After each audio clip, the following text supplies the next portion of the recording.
You ask Tiger to solve. This deals with linear equations with one unknown. The final result is b equals 24/5. Let's solve it step by step. Group all b terms on the left side of the equation.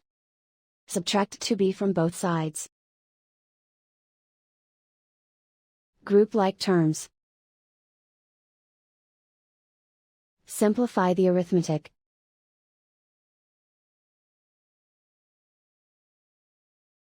Group all constants on the right side of the equation.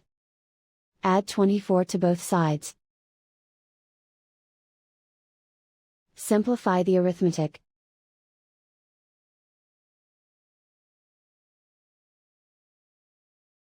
Isolate the b. Divide both sides by 5.